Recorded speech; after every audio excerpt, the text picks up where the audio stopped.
Olá! Hoje a gente vai mergulhar numa questão espiritual que é bem antiga, mas com uma roupagem totalmente moderna. É sobre idolatria. A pergunta é: o que, ou talvez quem, está competindo pela nossa devoção hoje em dia? Então, vamos direto ao ponto. A pergunta que vai guiar nossa conversa é justamente esta, e ela é bem provocadora, né? Quais seriam os deuses estrangeiros que a gente precisaria talvez remover da nossa vida hoje? É uma pergunta que força a gente a olhar para dentro, para as nossas verdadeiras lealdades. Para a gente entender o peso dessa questão, precisamos voltar um pouco no tempo. A origem disso tudo está lá no desafio final feito por Josué, uma figura bíblica importante que, no fim da vida, chamou seu povo para fazer uma escolha definitiva sobre a quem eles iriam servir. E aqui tem um ponto que é fundamental. Quando Josué falava em deuses estrangeiros, ele não estava falando só de estátuas de pedra ou madeira. O conceito era muito mais amplo, sabe? Era sobre qualquer coisa que disputasse com Deus o primeiro lugar, a prioridade máxima no coração de uma pessoa. Naquele contexto histórico, claro, esses deuses eram bem concretos. Nomes como Baal, Asserá, Moloque. Eles representavam poderes, forças da natureza que os povos ali vizinhos adoravam. Eram entidades com rituais, com imagens físicas bem definidas. Agora, vamos dar um salto no tempo e trazer isso para os nossos dias. O princípio por trás daquele alerta de Josué, ele continua super válido. A idolatria não sumiu, não. Ela só mudou de forma. Os ídolos de hoje são diferentes, mas a ideia da lealdade dividida, essa continua a mesma. E aqui está a grande virada de chave. A gente saiu de ídolos físicos, palpáveis, feitos de pedra ou madeira, para ídolos que são abstratos, ídolos construídos na nossa cultura, na sociedade e, talvez o mais importante, dentro da nossa própria mente. Certo. Então, que ídolos são esses? É o que a gente vai ver agora. Vamos tentar identificar e catalogar alguns dos deuses mais poderosos da nossa era. Aquelas forças que, de forma bem sutil, exigem a nossa devoção hoje.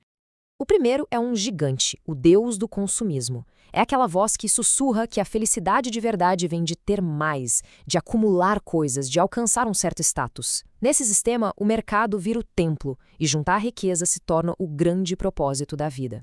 Uma outra força bem poderosa é o deus do poder e da vaidade. Isso se manifesta no culto à própria imagem, naquela busca sem fim por mais influência, por mais controle. Nesse altar, a humildade é trocada pelo narcisismo e a ideia de servir dá lugar à vontade de dominar. E que tal o Deus da autonomia absoluta? Essa é a deificação do eu. É quando o indivíduo se coloca como o centro do seu próprio universo, a única medida do que é certo e errado, rejeitando qualquer limite ético, moral ou espiritual que venha de fora. Este aqui é bem sutil, o Deus da ciência sem Deus. Ele surge quando a razão humana, que é uma ferramenta fantástica para entender o mundo, passa a ser vista como a única salvação. Como se o progresso tecnológico sozinho pudesse resolver tudo e salvar a humanidade, substituindo a necessidade da fé. E claro, não dá para esquecer do Deus do prazer. É a idolatria do corpo, dos sentidos, onde a busca pela satisfação imediata se torna o objetivo número um. Muitas vezes desconectando a gente de qualquer propósito maior, de qualquer dimensão espiritual. Por último, no campo social, tem o Deus da ideologia. Isso acontece quando um sistema criado por humanos, político, econômico, não importa, é elevado à categoria de verdade absoluta. E aí ele passa a exigir uma submissão, uma devoção que, na verdade, deveria ser reservada a algo transcendente. Então, para a gente resumir, aqui está o nosso panteão moderno. Do consumismo até a ideologia, cada um desses deuses oferece uma promessa, uma visão de mundo, e todos eles estão competindo por aquele lugar central nas nossas vidas. Com tudo isso em mente, a gente volta para o ponto de partida. A escolha que Josué propôs há milênios ainda ecoa, e ela se apresenta para nós hoje de uma forma muito pessoal, muito atual. O ponto crucial é este. Responder a esse chamado antigo, hoje, é na verdade um exercício de autoexame. Significa olhar para dentro e se perguntar: quais dessas forças modernas têm mais poder sobre mim?